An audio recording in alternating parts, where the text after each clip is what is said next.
Hey Resto, welcome to my channel Writing Skill Nolbury. তো মোৰ মৰমৰ ছাত্ৰ-ছাত্ৰীসকল, ছাৰ-বাইদেউসকল আৰু বন্ধু-বান্ধৱীসকল। তো মই আজি ৰাষ্ট্ৰীয় প্ৰযুক্তিবিদ্যা দিৱসৰ বিষয়ে কিছু নোট লিখি আনিছোঁ।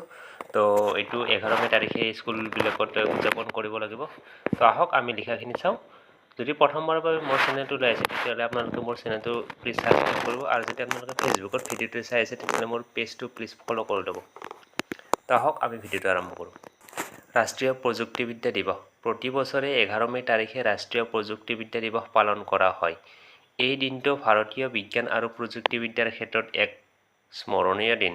1998 চনৰ 11 মে'ৰ দিনা ভাৰতৰ বিজ্ঞান আৰু প্ৰযুক্তিবিদ্যাৰ ক্ষেত্ৰখনত তিনিটা উল্লেখযোগ্য ঘটনা সফল হৈছিল। প্ৰথম সফলতা প্ৰয়াত প্ৰধানমন্ত্ৰী অটল বিহাৰী বাজপেয়ী দেৱৰ সুপৰিকল্পনা আৰু ডক্টৰ APJ আবুল কালাম দেৱৰ বলিষ্ঠ নেতৃত্বত সেইদিনা ৰাজস্থানৰ পোখৰাণত নিউক্লিয়াৰ মিছাইল শক্তিৰ সফল পৰীক্ষা সম্পন্ন কৰা হৈছিল। ভাৰত 6 নম্বৰ নিউক্লিয়াৰ শক্তি দেশ হিচাপে চিহ্নিত হয়।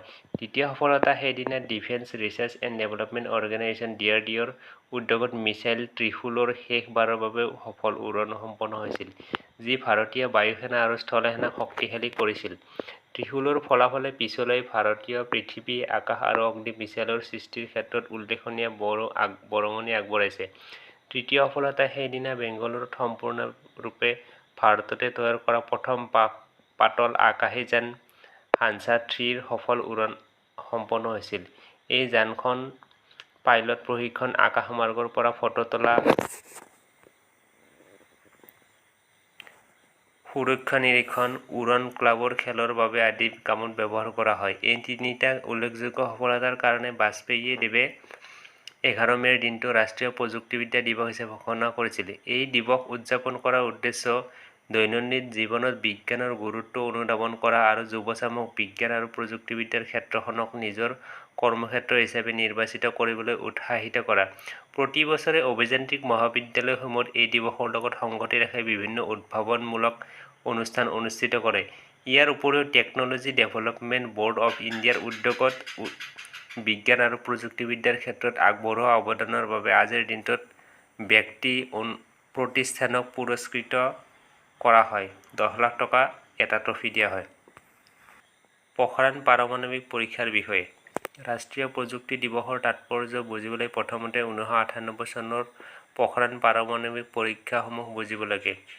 এই পৰীক্ষাৰ বিষয়ে আমি সকলো গুৰুত্বপূৰ্ণ বিৱৰণ ইয়াত শ্বেয়াৰ কৰিছোঁ। 1998 চনত ভাৰতীয় সেনাৰ পোখৰাণ টেষ্ট ৰেঞ্জে কৰা 5টা বিস্ফোৰণৰ ধাৰাবাহিকতা আছিল পোখৰাণ পৰীক্ষা। 1976 চনত প্ৰথম পাৰমাণৱিক পৰীক্ষণ কোডনেম স্মাইলিং বুদ্ধাৰ পিছত ভাৰতৰ দ্বিতীয়টো পাৰমাণৱিক পৰীক্ষণ পোখৰাণ পুংখানুপুংখভাৱে পৰিচালিত হৈছিল। ভাৰতে কৰা 5টা পাৰমাণৱিক পৰীক্ষাৰ আটাইকেইটাৰ নাম আছিল অপাৰেচন শক্তি।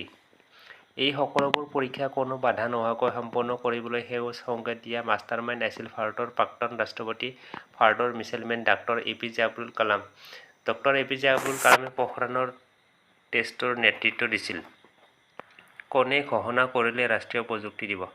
ভাৰতৰ প্ৰাক্তন প্ৰধানমন্ত্ৰী অটল বিহাৰী বাজপেয়ীয়ে 11 মে' তাৰিখটো ভাৰতত ৰাষ্ট্ৰীয় প্ৰযুক্তি দিৱস হিচাপে ঘোষণা কৰে। 1998 চনত ভাৰতীয় সেনাই ৰাজস্থানৰ পোখৰাণত কৰা পোখৰাণ পাৰমাণৱিক পৰীক্ষাৰ স্মৃতিত এই কাম কৰা হৈছিল। প্ৰযুক্তি পৰিষদে ঘোষণা কৰিছিল যে এই গতিশীল কৃতিত্বৰ স্মৃতিত দেশত প্ৰতি বছৰে ৰাষ্ট্ৰীয় প্ৰযুক্তি দিৱস পালন কৰা হ'ব। ৰাষ্ট্ৰীয় প্ৰযুক্তিবিদ্যাৰ তাৎপৰ্য বিজ্ঞানী, অভিযন্তা আৰু গৱেষকৰ কৃতিত্বক উদযাপনৰ উদ্দেশ্যে প্ৰতি বছৰে 11 মে'ত ৰাষ্ট্ৰীয় প্ৰযুক্তি দিৱস পালন কৰা হয়। বিজ্ঞান আৰু প্ৰযুক্তিবিদ্যাত কাম কৰা লোকসকলে শেষত দেশৰ বৃদ্ধিৰ দিশত আগবাঢ়ি যায় আৰু ৰাষ্ট্ৰীয় প্ৰযুক্তি দিৱস হ'ল এনে সকলো লোকক সন্মান জনোৱা। পোখৰাণ পাৰমাণৱিক পৰীক্ষাৰ পিছত প্ৰাক্তন প্ৰধানমন্ত্ৰী অটল বিহাৰী বাজপেয়ীয়ে ঘোষণা কৰে যে ভাৰতীয়ই অভিজাত নিউক্লিয়াৰ ক্লাবত যোগদান কৰিছে। সেয়েহে পোখৰাণ পাৰমাণৱিক পৰীক্ষাৰ বাৰ্ষিকী 1998 ৰাষ্ট্ৰীয় প্ৰযুক্তি দিৱস হিচাপে পালন কৰা হয় আৰু সেই দিৱস 11 মে'ত পালন কৰা হয়। ভাৰতে কৰা 5টা পাৰমাণৱিক পৰীক্ষাৰ আটাইকেইটাকে অপাৰেচন শক্তি আছিল কোডনেম। এই সকলোবোৰ পৰীক্ষা কোনো বাধা নোহোৱাকৈ সম্পন্ন কৰিবলৈ সেউজ সংকেত দিয়া মাষ্টাৰমাইণ্ডক ভাৰতৰ প্ৰাক্তন প্ৰধানমন্ত্ৰী ডক্টৰ APJ আবুল কালামে দিছিল। এই দিনটোক স্মৰণ কৰিবলৈ ভাৰতত প্ৰতি বছৰে ৰাষ্ট্ৰীয় প্ৰযুক্তি দিৱস পালন কৰা হয়। ৰাষ্ট্ৰীয় প্ৰযুক্তি দিৱস 2023 থিম। প্ৰতি বছৰে ৰাষ্ট্ৰীয় প্ৰযুক্তি দিৱসত এক নতুন থিম ঘোষণা কৰা হয়। দিনটোৰ বাবে অনুষ্ঠানসমূহত একেটা বিষয়বস্তুৰ ওপৰত আধাৰিত। ৰাষ্ট্ৰীয় প্ৰযুক্তি দিৱস 2023 থিম এতিয়াও ঘোষণা কৰা হোৱা নাই। সাধাৰণতে বিষয়বস্তুটো বিজ্ঞান আৰু প্ৰযুক্তি ধাৰণাসমূহৰ অন্বেষণৰ আশে-পাশে ঘূৰি থাকে। যোৱা বছৰ ৰাষ্ট্ৰীয় প্ৰযুক্তি দিৱস 2022 বিষয়বস্তু আছিল integrated approach in science and technology for এছ। যোৱা বছৰ ৰাষ্ট্ৰীয় প্ৰযুক্তি দিৱস 2022 বিষয়বস্তু আছিল integrated approach in science and technology for a sustainable future. এটা বহনক্ষম ভৱিষ্যতৰ বাবে বিজ্ঞান আৰু প্ৰযুক্তিৰ সংহত পদ্ধতি। এইবাৰৰ থিমটো একেধৰণৰ লাইনত থাকিব বুলি আশা কৰা হৈছে।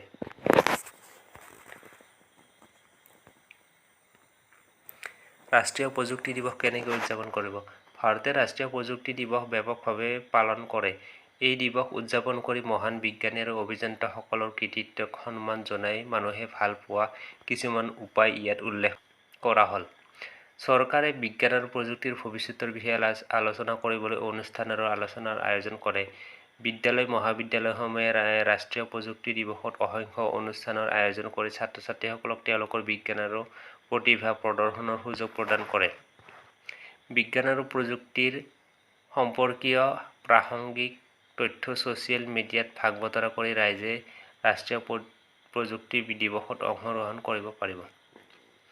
তো এইখিনি আছিল ভিডিঅ'টো। যদি ভিডিঅ'টো আপোনালোকৰ ভাল লাগিল আৰু যদি হেল্পফুল বুলি ভাবিলে তেতিয়াহ'লে মোৰ চেনেলটো প্লিজ ছাবস্ক্ৰাইব কৰিব সকলোৱে। লগতে লিখাখিনিৰ পিডিএফটো মই ডেছক্ৰিপশ্যনত দি দিম। তো তাৰ পৰা আপোনালোকে ডাউনলোড কৰি ল'ব পাৰিব আৰু ডাউনলোড কৰি ল'লে তেতিয়া সহজে স্কুলত ক'ব পাৰিব। তো এইখিনি কৈ মই ভিডিঅ'টো সমাপ্ত কৰিছোঁ আৰু লগতে মোৰ চেনেলটো প্লিজ ছাবস্ক্ৰাইব কৰিবলৈ একেবাৰে নাপাহৰিব আৰু ফেচবুকত চাই যদি মোৰ ফেচবুক পেজটো প্লিজ ফ'ল' কৰি ল'ব। তো আজিলৈ এৰিছোঁ। ধন্যবাদ। জয় আই অসম, বন্দে মাতৰম, ভাৰত মাতা কি জয়।